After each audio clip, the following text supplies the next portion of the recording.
Can you hear me? No. Is that going on yet? Now it is? If I talk loud? Yeah. Okay.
Okay, welcome back. If you're looking for a seat, we've got some empty seats up front. We're going to get started. If you've been in this room today, I apologize, but you're going to hear me say this for the third time today, and that is that you have surveys on your desk, and if you fill those out, you can win raffle tickets. There's a review booth over at the data bar where you can leave reviews on Capterra and G2 Crowd, and you can win raffle tickets that way. And you can also give a referral if you know somebody that should be checking out Grow, and we're giving away Grow swag, so you can go home with some really cool Grow swag. So with that being said, I'm really excited to introduce our next speaker. This will be the final speaker for this breakout today. His name is Nathan McMurtrey. I call him Nate. His co-founder is also Nate. You can refer to them as the Nates. And Nate is the CEO of Xerva. Xerva is a data warehouse company, and they make it really, really easy for you. They do all of the hard work, and they slay it for their clients. So before founding Xerva, Nate was a freelance BI engineer, did a lot of work with just like BI and data. He ran the BI team at Orange Soda and just has a ton of experience in this. So I'm really excited to learn from Nate. And with that said, please join me in welcoming Nate to the stage.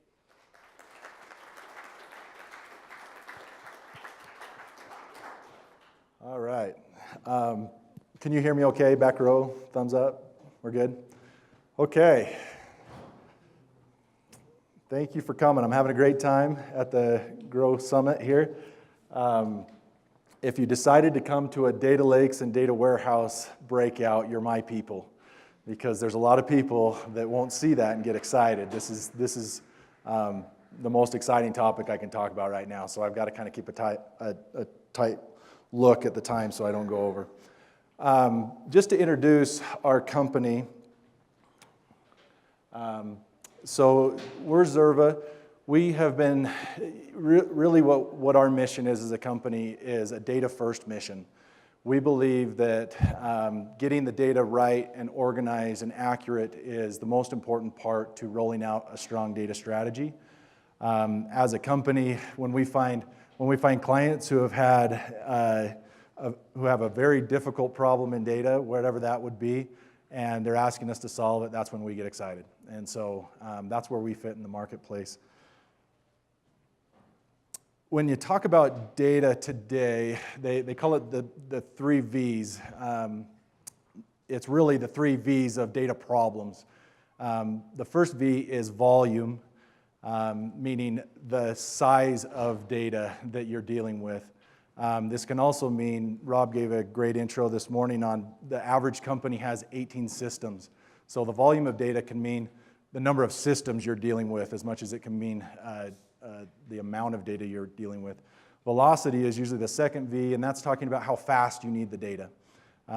Near real time is a very real possibility today. There's some really great ways to do that. And then the last one is the variety of data, meaning your data exists in several sources, and you need to bring all that data into one unified source.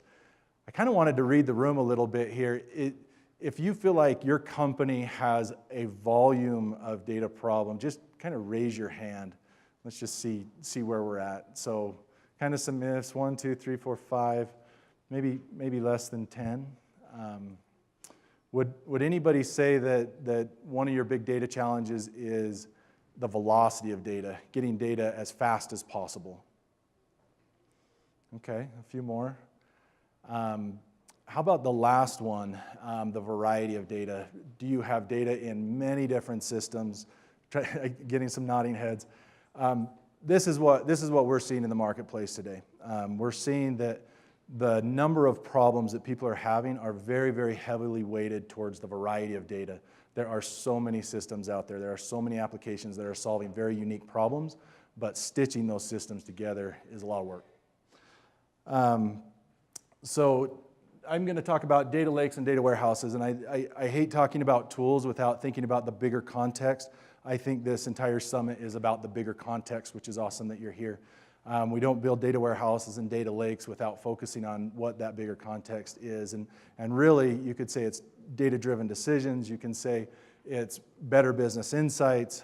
Whatever that bigger thing is for your company, as you're delivering BI, it's very important for you to not focus on the tools, but focus on the outcome, to focus on the bigger picture.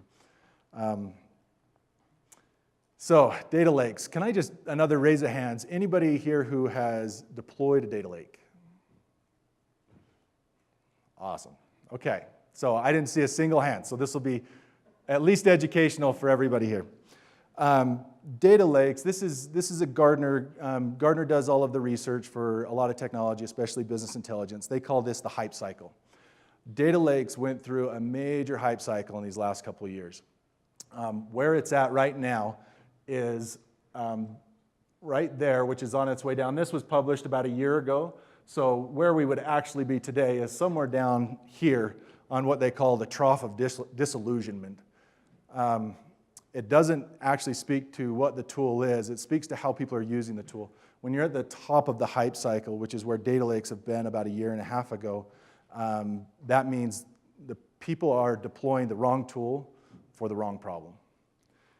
When it finally hits the bottom of that trough, it means it found a market fit. It found a place for it in the enterprise. And that's where we are. We think that we found a really great use for data lakes in the enterprise. So what a data lake can be. It's really the first place to centralize all of your data. There are some really great ways now to just put all of your data, full copy, into one location. The near real time, bringing that data in as quickly as possible is what a data lake can be. Untransformed but still organized, meaning we are not applying business logic to this data in a data lake. Usually we are just putting it at rest. No schema. So this is the idea that there are lots of different versions of data. We're going to store it with almost no schema, which can be good or can be bad for reporting. It's actually kind of hard because you need schema for reporting. But for storing, you can store data very, very cheaply without schema. This isn't meant to be totally technical, but that's one of the pieces of a data lake. The data requirements is not defined when you query a data lake until it's queried. And so it's stored there without business logic. If I want to make this data mean something, I'm going to do that on the query. And then I kind of mentioned this before, but it's unstructured, structured, or semi-structured data. You can just store anything. There's really great tools out there now, no matter what cloud you're in, that this idea of storing semi-structured, structured, and unstructured data all in one place was not even a possibility five years ago. Today, it's a very real possibility. So what are the purposes of data lakes? I'm getting a call right now, which is just perfect. All right. So the purposes of data lakes is, the first one is it's a central repository of all of your data, a place to just store data. Data is so cheap to store now that this was really pioneered by the likes of Google and Yahoo, who kind of led the Hadoop technology. It became so cheap to store data, they never throw it away. And we believe that that's something that a lot of organizations right now are doing, is they're throwing data away. There's no need to do it. It's so cheap to store. We're talking pennies for terabytes of data with a lot of the cloud options. It removes the burden of the source system. So we need to get data off of production systems when we're going to query it. And the data lake works perfectly for that. We want to get it off so we're not always hitting and putting more stress on your production system. It supports APIs and business apps. So now this is a really interesting one. There are so many apps that people are installing. They need to get data into those apps. Data lakes work very well to support the integrations between systems as a central repository of all of that data and then supporting apps. Supporting data science and machine learning. This is probably the most popular use of data lakes today. I want to have all my data in one spot. I want to have an algorithm go and search my data and come back and tell me what's meaningful in the data. Some really cool things that are happening in data science. Data lakes is the way to support that. If you're in the finance department and you need an unaltered source of data, which is very popular among accountants and auditors, when they come in, they say, okay, great, so here's your sales number. Tell me what you did to the number. Tell me, I want to see the number all the way back to the source before you guys did anything to it. Data lakes are great at supporting those audits. This is probably one of the more important things about data lakes, is these are built to support fewer users in an organization who are more technical. And this is where your data science team is going to geek out. This is where the last question, or the last point, is it's really suited for answering very big ticket questions. If there's one question that you could answer and that would change your entire model as a business, a data lake is usually where you're storing all of that data. Your data science team's coming in, running some regression, whatever the model they might build on top of that data, and answering that one really big ticket question. So a couple of companies that we've helped build data lakes for that were great uses. So Academy Mortgage is a mortgage company. This company had more than 300 apps when we walked in. They needed, you can think about the loan process and all of the steps. If you've ever seen that happen, bought a house, there's a lot that's happening behind the scenes.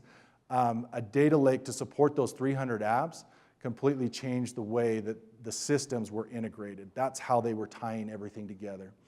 The second one that's a different way with volume, so Circus Tricks, if you or your kids have ever been to the trampoline parks, they own 300 trampoline parks. And each of those parks had a different point of sale system. Bringing all of that data together from all of those 300 locations into one central repository and just storing it there was extremely valuable for the franchisor to see the operations of all of the different franchisees. So that's data lakes. Now I want to kind of pivot and talk about data warehouses. Data warehouses have been around a lot longer. If I could just get a raise of hands of whoever currently has a data warehouse or has been at a company with a data warehouse, can you raise your hand?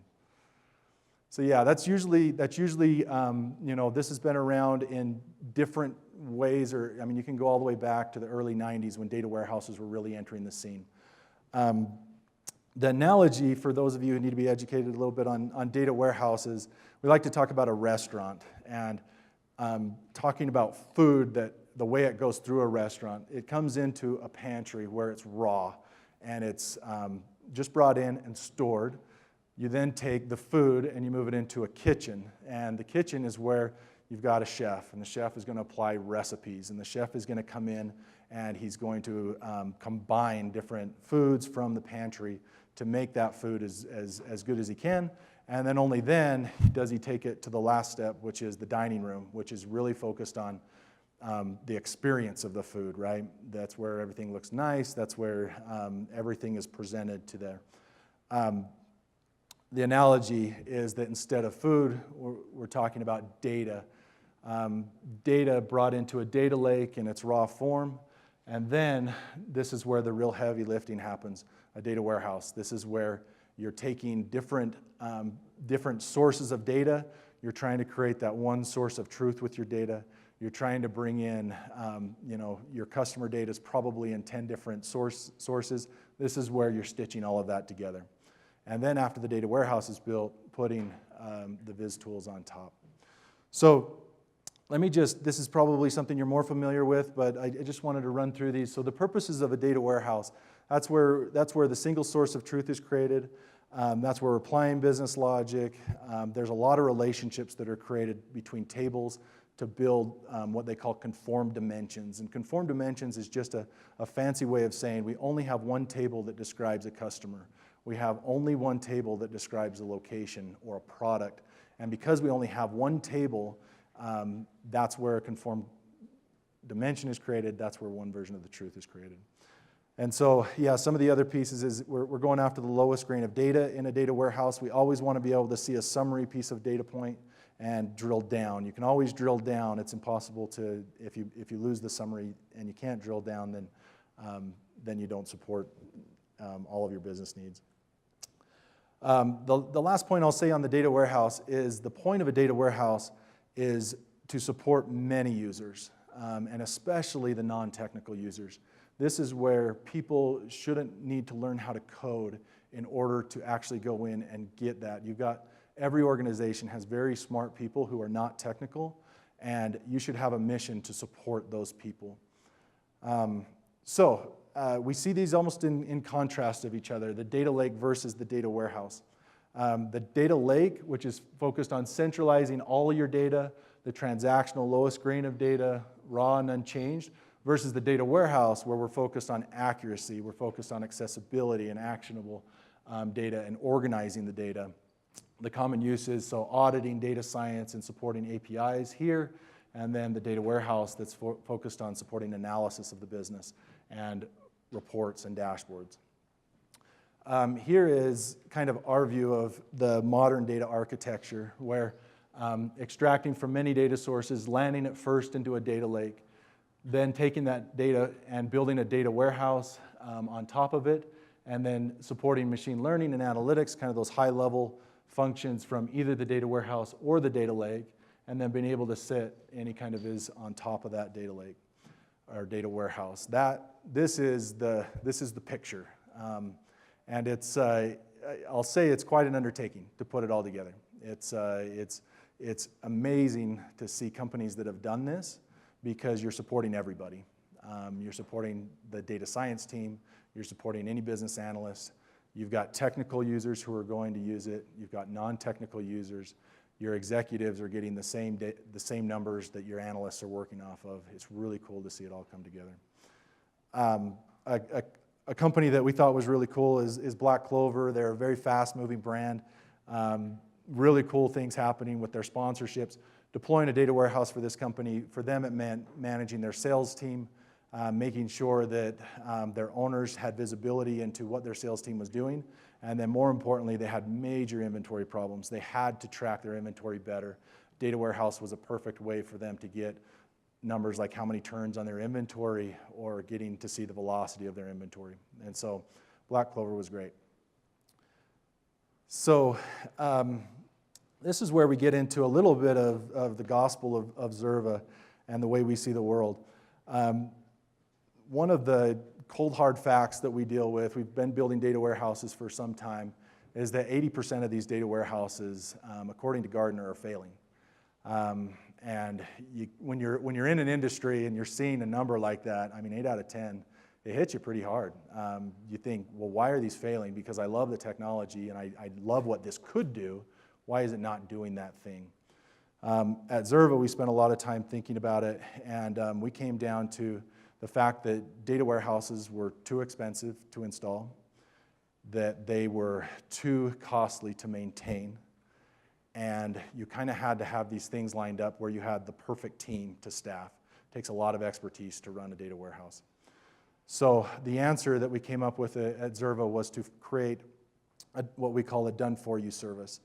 The done-for-you service means that our team takes care of the data lake and the data warehouse so that the company doesn't need to worry about the low-level items and how to do that. They just get the benefits of having it done for them. So the goal of a done-for-you data warehouse is to have this hassle-free environment where companies, I'll use Black Clover again as an example, they don't need to know how the data warehouse was created. They were involved with it to help define their business logic. They were involved with it to get access to their data sources, but from then on, this is allowing them to focus on their business, not focus on building a data warehouse. They're able to use all the benefits without going through the technical parts of it. The cost-effective part is really cool because being able to get a team of experts to come in and build you an enterprise-level data warehouse, but at a fraction of the cost that it would take going alone, has been really eye-opening for a lot of our clients. And then the last one is, working with, if you do staff your own team, you're usually dealing with a team that's maybe done one, possibly two data warehouse projects as they've gone, where the done-for-you service is dealing with us that has done hundreds of these projects now, and being able to deploy them consistently is a really important part of getting a data warehouse right. So an example of a done-for-you company, Ken Garf's marketing team, about 2 years ago, sat down. They had some very smart marketers, but what they didn't have is they didn't have any technical expertise. APIs, they had a ton of APIs to hit. They had data all over the place. How were they going to support their entire marketing arm? And there were quite a few people to support out to the dealerships as well. They contacted us, said, hey, let's go the done-for-you route. And that's been great for them. They can focus on running their marketing campaigns. They can focus on running their, measuring their return on ad spend and all of their KPIs, but they don't have to worry about all that heavy lifting behind the scenes.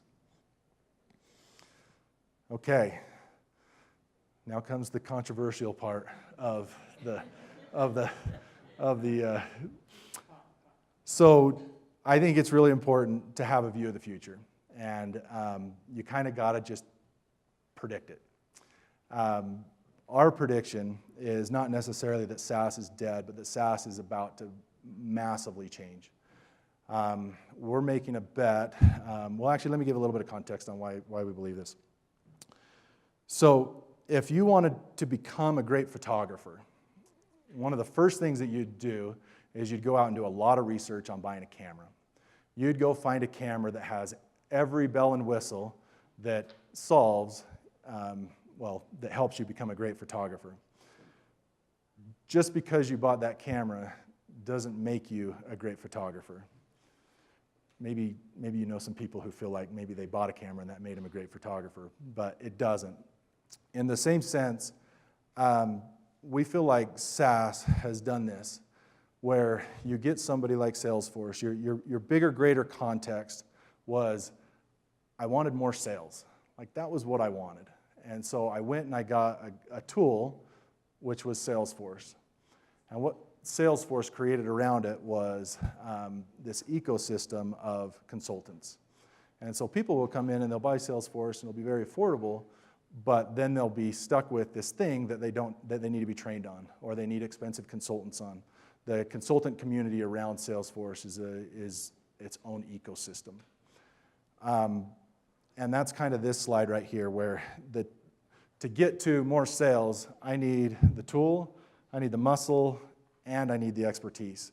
And only then, when I combine all three of those, can I actually get to more sales. The bet that we're making on the future is that you can get this with a managed service. You can get the familiarity of an in-house team, you can get the expertise of the consultant, and you can get the great things that happen with a SaaS tool. And the companies that are able to combine those things will work as an extension of your internal team. And we've already seen kind of glimmers of this happening. This is, I hope the VC guys aren't in the room, but this is not the model that every VC wants to see. What this is this is a way that provides an extreme amount of value for a client. What we've seen running this, we kind of had the idea a couple of years ago to run a done-for-you data warehouse, and the value that you can create when you're trying to act like an extension of an internal team, you're creating the expertise of a consultant, and then you're already coming in with all of the best tools so they don't have to worry about picking them. When you bring those three things together, the value that you can provide a customer is far more than if you just came in and dropped a tool on them. So the last piece is you get some different kind of referrals. I call this, it's different because in this model, Well, I'll read it, and you'll see that it's a little bit different. But when we first considered using Xerva for our data warehouse, I was reluctant to give up control of building it ourselves. Even though we didn't have enough resources, my team really wanted to learn how to do it. Eventually, we decided to give Xerva a chance, and boy, am I glad we did. I actually feel more in control of my data than ever. Instead of getting lost in the weeds worrying about technical details, I'm free to focus on higher level uses of my data, such as analysis and data strategy. I recommend Xerva to anyone. Let them sweat the small stuff for you. We're making a bet that this is the answer for data warehousing. I'm expecting to see the same kind of thing in a lot of different managed services. My bet is that anything that isn't core to a business will eventually become a managed service. All right, that's all I got. Thank you, guys.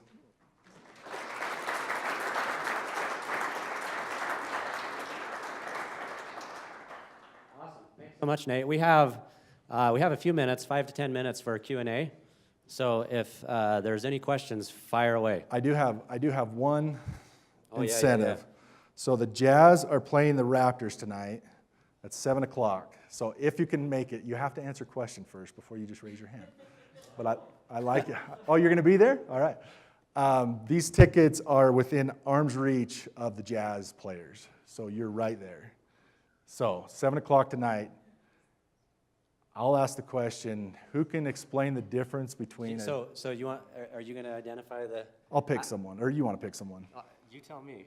You want the fire, or you want me to get the fire? You get the fire. All right. So anybody who can tell me the difference between a data lake and a data warehouse? First hand up. A data lake is more for raw data and professionals, and I guess extracting and using for machine learning, data science, that kind of thing. Not really for the typical employee or consultant manager, whereas a data warehouse is clean and secure data for the whole company. Oh man, you nailed it. All right, there you go. That was easy.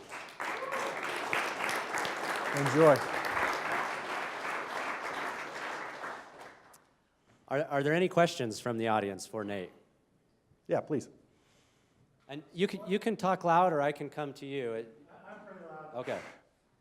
I'm just wondering, like, what size of data can you express it in gigabytes or whatever? Does that become interest or a good fit for data lakes, data warehouses, and your services? 100%. That's a good question. The biggest answer there is there's a cost to employing a data lake and a data warehouse mentality. If the value that you will achieve is 10x that cost, it's time. And it's kind of a vague answer, but there really has to be a need to what will I do with my data to make it make sense. We have clients that, having said that, we have very small clients that are using this underneath, their reports, and it's really focused on when we build the smaller ones. It's very focused on what will they need to get a return on the investment.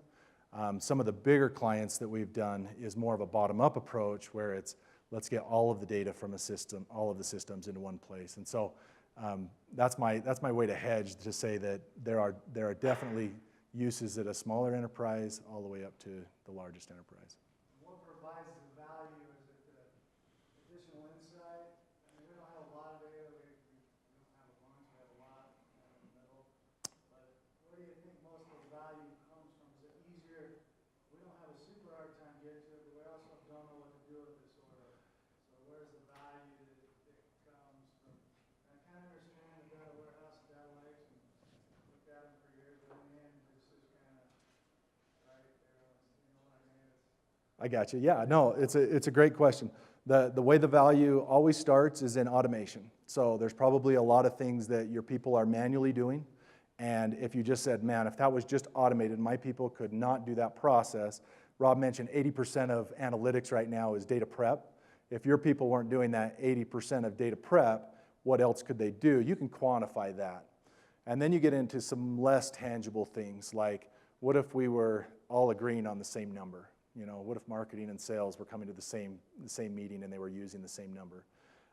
There are other pieces where suppose there's an inventory SKU that's killing you. You have 300,000 SKUs and you don't know which ones you should sell and which ones you shouldn't sell.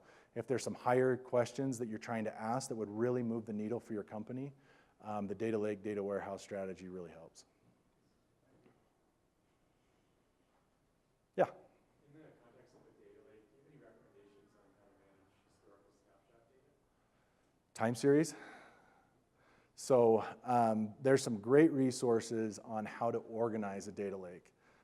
The joke was always a data swamp. As soon as I kind of pointed out that hype cycle, when people were saying, oh my gosh, Google is doing Hadoop, everybody go and do Hadoop and spin up your own clusters, they were just throwing data in, and this joke of a data swamp became rampant with data lakes.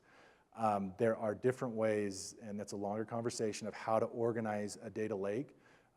Organization is an important part of it. And so, yeah, how's that for a non-answer? I'm a politician.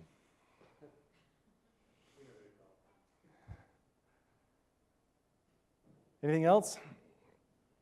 All right, thank you, everybody. If you want to talk more about data lakes or data warehouses, we're down in the sponsors booth, and we've had a great time at the Growth Summit and look forward to many more great sessions.